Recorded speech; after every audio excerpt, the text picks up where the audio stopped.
Can you imagine? A cutting-edge weapon that every intelligence agency in the world was tracking, one widely believed wouldn't appear until at least after 2020, suddenly took to the skies in 2011 without warning, and the day of its maiden flight coincided with the U.S. Secretary of Defense's visit to China. The timing was so perfect that everyone suspected something was definitely up. This story is about the J-20 stealth fighter January the 11th, 2011, at 1:11 p.m. Even now, mentioning that date feels somewhat surreal. At the time, U.S. intelligence agencies claimed China's fifth-generation fighter program wouldn't materialize until at least 2020. Instead, China completely disregarded that timeline, rolling out a prototype that flew for 18 minutes before landing safely back on the ground. U.S. Defense Secretary Robert Gates was visiting China at the time. He later wrote in his memoirs that this event made him realize America had seriously underestimated the pace of China's aviation industry. Western media exploded with headlines declaring China's intelligence and secrecy efforts were so tight they had fooled satellites and spies worldwide. Why does this event remain a mystery to this day? You have to consider the context. China's aviation industry truly began to accelerate in the late 1990s. The J-10 fighter jet only entered service in 2006, still powered by Russian-purchased Al-31F and engines. At that time,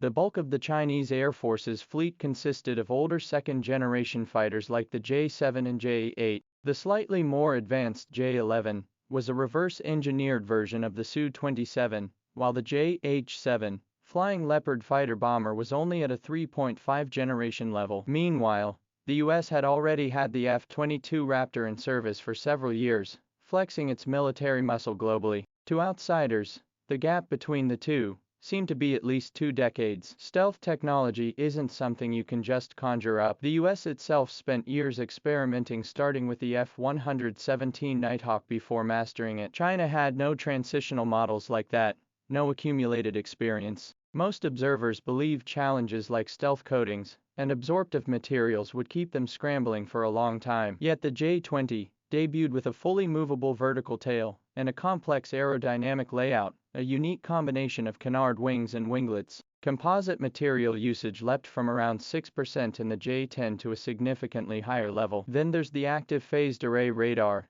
a technology the Americans had only just perfected on the F-22. China began testing it on the J-10B as an experimental platform in 2009, and by the time the J-20 made its maiden flight in 2011, they had already managed to integrate it. More crucially, the internal weapons bay posed immense design and manufacturing challenges. Structural integrity, space utilization, and flow control during door deployment were major hurdles. Yet the J-20 not only overcame these but flew with a complete fire control system integrated. It's true that the initial engines were Russian-made, no denying that, but the J-20's aerodynamic design is clever, employing a lifting body configuration. Even with temporarily insufficient engine thrust, its excellent aerodynamics ensured maneuverability remained competitive. What does this indicate? It shows the design team built in room for future upgrades from the very start. The subsequent domestically developed WS-15 engine, capable of delivering 155 kilonewtons of thrust or even reaching the 18-ton class,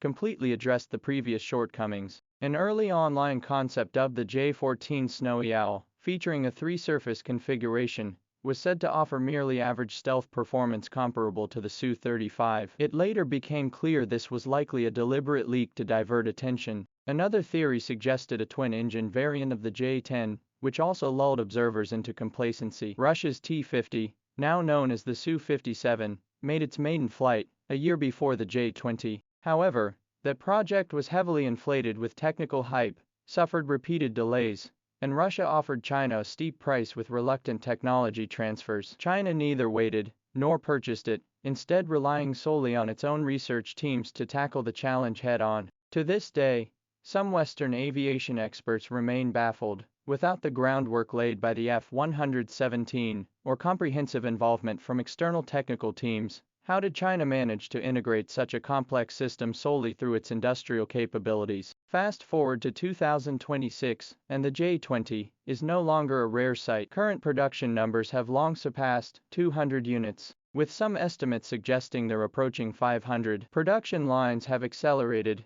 churning out over 120 aircraft annually. This scale has the U.S. Air Force feeling uneasy. Their own F-22 production lines shut down long ago, while F-35 deliveries face persistent delays. New aircraft arrive slowly, yet many older models are being retired. A British think tank predicts China could become the world's largest operator of stealth fighters by 2030. The J-20 itself continues to evolve. The early variant, now designated J-20, features a noticeable design change. The ridge behind the cockpit has been raised, and the bulge around the DSI intake has been reduced, resulting in a more streamlined profile. These modifications aren't cosmetic. They aim to reduce supersonic flight drag while allowing for increased fuel and equipment capacity. With the switch to domestically produced engines, true supersonic cruise capability has been achieved. Additionally, the two-seat J-20S variant began taxi tests in 2021. The rear pilot's primary role isn't just flying the aircraft but managing drones,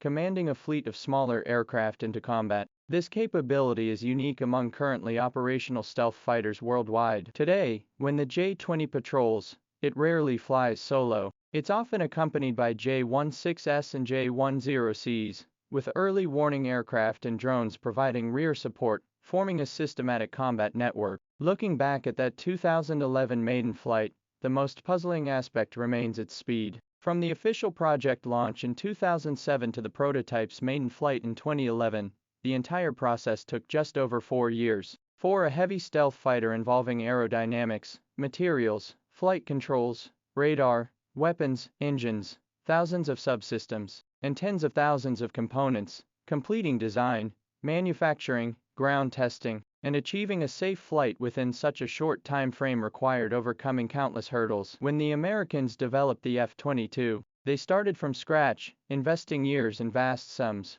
China skipped the path of gradually testing low observable prototypes and went straight for the target model, without major setbacks. Despite daily reconnaissance satellite passes, no key evidence was captured until the aircraft flew on its own. Today, the J-20 has become the backbone of the Chinese Air Force, deployed across all directions, north, south, east, west, and central regions. Its presence is frequently spotted around the Taiwan Strait and in the South China Sea. Those who once doubted China's ability to build stealth fighters now face a reality. Not only has China succeeded, but it continues to refine the technology on an ever larger scale. While the H-20 remains unseen, with some speculating about lingering technical hurdles, this does not diminish the J-20's status as a formidable force in the Western Pacific. This explains why the J-20's maiden flight remains shrouded in mystery to this day. It's not a technical enigma, but rather the sheer speed and secrecy of the entire process that has left those accustomed to viewing China through outdated lenses still reeling.